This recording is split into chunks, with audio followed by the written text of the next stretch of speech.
Fruitful Living with Sissel Anderson. Here on Morning Joy, where truth matters. Welcome back to Morning Joy, where truth matters. I'm your host, Keith Downey, and we've got Fruitful Living with Sissel Anderson. Good morning, Sissel. Good morning, Keith. It is good to be with you here on this Ash Wednesday. I know. I was going to say Happy Ash Wednesday, but Valentine's Day too, I guess. Yes, indeed. It's always really fun when that these days collide. Yeah. By the way, did you know the next time these two dates will coincide is in 2029? I looked it up. 2029. Yeah, all right. about 5 years. Well, that's exciting. I was trying to think how I could combine like a Valentine with like the Ash Wednesday cross or something, Right, yeah. It's like the greatest love of all, right? Yeah, exactly. Yeah. Some people would be like, oh, these don't really like correlate. I'm like, no, they really do. They totally do. You have to totally dig do. deeper into it. Yeah. Well, cool. So, speaking of Lent, I believe you have some tips for us on how to make it fruitful. Oh, for sure. I would say for me, more tips on what not to do, maybe. Because I've been Catholic this will be my 8th Lent, I think, that I'll have, cool. or at least been practicing Catholic. So I've had a lot of experience of things that I've done wrong during the Lenten season. It's just such a wonderful time of our liturgical calendar where we can kind of unite ourselves to Jesus in the desert. And of course, we're in a very nice first world country, so being in a desert doesn't seem, it's a foreign idea. But there's just a few things that I noted that I've done over the years that I'm like, that wasn't maybe the most fruitful way I could have done my Lent. And one of them is, kind of on when we're choosing what we're going to offer up, what we're giving up for the season of Lent. Sometimes we do a little bit more than maybe we should have. And I mean that not that sacrifice is bad, but we sometimes go into the new year, new me like mentality, kind of like how January does, where we're like, we have 40 days to get heaven ready, and we are not going to lose that challenge right now. So giving up those day-to-day pleasures, beautiful, good thing, but it's a discipline. That's what part of what the Lenten season is kind of like we're building up a discipline and reminding ourselves that here on earth is, not forever. And we are trying to remind ourselves to take a step back and just remember what is important in our lives. And discipline doesn't happen all at once. It's like if you decided that you were going to run a marathon next week, you're going to need a little bit more time and you're not going to start running 5, 10, 15 miles a day. I remember when I was training for a 5K, I was watching some videos on running and some girl was just like, yeah, I'm training for a marathon in 2 months. And I was like, wow, I wonder how she did that. And I watched a video and her first day she was running 5 miles. And I'm like, we are not the same. This is a very different situation. I've been that person during Lent where I want to rid myself of all bad habits at once and put in all good habits at once. I'm going to wake up at 5 a.m. I'm not going to hit snooze. I'm going to delete all the apps on my phone. I'm going to go to confession once a week. There's going to be no snacks or sweets, adoration every day. This did not go well. This was not the best thing ever. And of course, as soon as Lent ended, I'm like wanting to sleep in and eat my body weight in chocolate. So maybe it wasn't the most fruitful way I went about doing that. It's like if after confession, obviously we all like in our in the act of contrition, it says, I firmly intend with your help to go forth and sin no more. And of course that is our intent, but also we recognize that we are not instantly going to stop those sins. I had a friend of mine, and so like a week later, after, saying, I'm never going to do those sins again, it's like, wah, wah. It didn't go exactly to plan. A friend of mine had in confession a priest tell her, choose one of those sins that you just confessed, and then spend the next, 30 days maybe between your next confession or whenever it may be, eradicating that from your life. And it's a little bit more manageable that way, and it's less overwhelming building habits in that way. So, maybe there's not a healthy way to, drop 50 pounds and get a 6-pack in 40 days. There's not a healthy way to, for most of us, to rid all of our sins and establish these perfect holy habits in 40 days. So take that pressure off of yourself and just do it little by little. And also, I would just also point out that be careful about comparison in Lent, because that is really, really bad. To be looking at someone else and saying, oh, that's what they're doing for Lent. Oh my goodness, they're so much holier than I am. Or even worse, you could be looking at someone saying that's all they're doing for Lent. And that's an area we don't want to go into, because we don't know the full story, and that's between them and God and what they're being called to in that moment. It's very much about talking to God, each of us, to, Lord, what is it in my life that I need to step away from and focus more on you?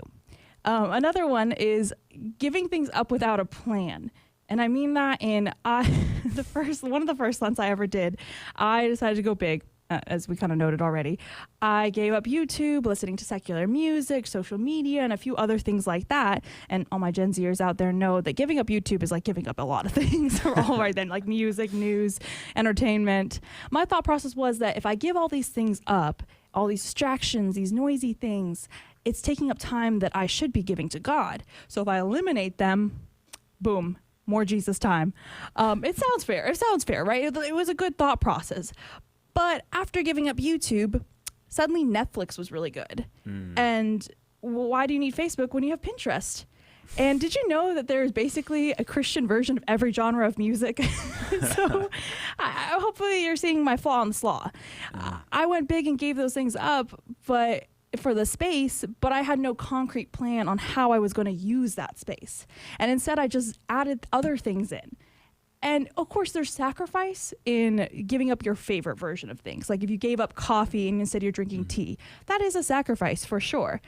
But, I think it's more beautiful if we take that time and actually add in good, holy habits as well. So, if you're going to give up social media, maybe the first thing you do when you wake up in the morning is look at your phone. I'd say take that time instead of just like coming up with something else to do on your phone or something else. Spend 5 minutes in silence. Or if you normally are listening to music in the car, pray a rosary or listen to Catholic radio. See what I did there? And then I'd also say sometimes you can, it's really popular nowadays, and it's a beautiful thing to, instead of just giving something up, to add something in like I'm mentioning.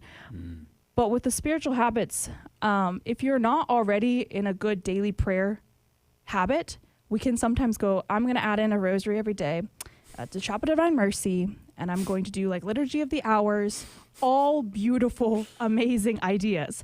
However, if Jesus wants to talk to us every single day, and if we're jeopardizing our, private prayer time because of doing these other things like that are also beautiful, it's kind of like God, asking us to clean our room, or like, your mom asking you to clean your room, and you decide to organize the pen drawer. Not a bad thing, just, maybe not what God was calling to us at that time. And then I also want to mention, because sometimes when we're going into the Lenten season, we're in different places in life. And a very wise friend of mine reminded me that sometimes life is Lent. That life is what we're going through in life can be what we're going through for Lent. So, for instance, 5 years ago, my mom died right before Ash Wednesday. And needless to say, that 40 days of Lent was extremely long. And I wasn't thinking, what else am I going to give up for Lent? Or I started thinking like, oh, what am I doing? And then a friend of mine was like, no, life is Lent this year for you. This is what you are giving up. And your job is to unite yourself to Jesus and say, Lord, this is your will. Help me to desire it and to be with you in this and to lean on you in this. And so a lot of us are going through some hard things sometimes. And it's not that we just simply wallow in that in the season of Lent, but don't necessarily think I am not doing enough in Lent. Sometimes maybe it's like you have someone in your family who's going through a long-term illness. Maybe you have had a loss like I did, or all sorts of things like that. And sometimes life is Lent, and that's okay. Wow. That's so good for people out there that, like you said, might be going through some unexpected loss or tragedies. And then they're like, I have to also give something up. It's like, no. You need to focus on Jesus. And this is the way you do it through Lent. That's perfect. Thank you. That's such a great advice, Sissel. Oh, well, I've gleaned advice from a lot of wiser people than me over the years. So all I speak is the culmination of much more holy people than I. Well, nonetheless, you're the voice that's speaking to people. So that's great. Are there any tips? I mean, especially for the younger people. I know for myself, and I I'm not going to be on my phone. I'm just going to leave it there. And then like 5 minutes goes by and I have it in my hand. I'm like, how did this get in my hand? How did this? Wasn't even thinking about picking up my phone, and now I'm looking at it. Yeah. Well, it's funny. This morning, I also am trying to do a lot of things to not be on my phone. I've deleted a lot of apps, and there's just certain things I'm just not going to go to on my phone, and do it on my desktop instead, which is not as exciting sometimes. But this morning, Tim can tell you, I accidentally got locked out of the building for a little bit. So I was sitting in my car, and I had Morning Joy on in my car, but I had about 15 minutes to kill. And of course, my phone's in my hand, and immediately I'm just like, and I'm just like, oh, okay. And I wasn't recognizing this beautiful opportunity I had where I was just in waiting, which is kind of like what Lenten is sometimes, is you're in waiting. And I, was trying to find something to amuse my mind in that time. And I could have just been sitting there and offering up extra prayers. And so eventually I just like put the phone aside and I'm like, nope, we're not doing that. So maybe it's whatever that you need to do just to be very concrete in it, kind of like I mentioned. Write down what you're doing for Lent so you have it written down so you can review it, put it in a place that you can see it all the time.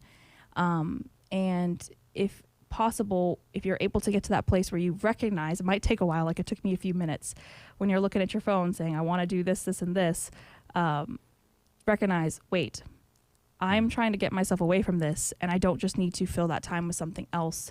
Offer up an Our Father, whatever it may be, or just say, I'm going to sit here in silence for a couple of minutes. Yeah, just keeping it simple, really, when it comes down to, not overthinking. I always overthink, and I think that's yes. It always is a detriment. And then I just get discouraged, and then I'm like, oh, this is all done. I can't do this anymore. So that's right. Thank you so much, Sissel. Really appreciate you hopping on and giving us some good advice for Lent. So thank you so much, Sissel. One thing too, I was just thinking about, and I've done this before, is if you have your smartphone and maybe you're a little bit more attached to it, turning the screen. Obviously, it's bright and colorful, but changing it into black and white. A lot of smartphones, you can do that where it's just... Mine is in black and white right now. It's in black and white right now? It has been for the past 3 or 4 months. It changes, though. It does. It does. Yeah, because you're whatever the, I don't know, the psychology about it, it's just you're less likely to watch something because it's in black and white. But thank you so much again, Sissel Anderson, Fruitful Living catcher, every Wednesday on Morning Joy. But hey, if this is the time for you to hop in to your office to start work, bless your heart. Good luck today as we go, as fasting on Ash Wednesday. But there's more to come. We'll see you on the other side of this break. See you soon.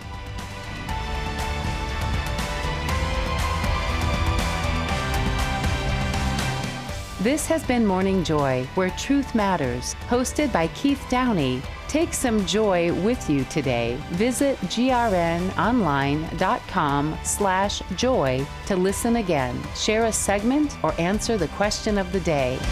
That's grnonline.com/joy.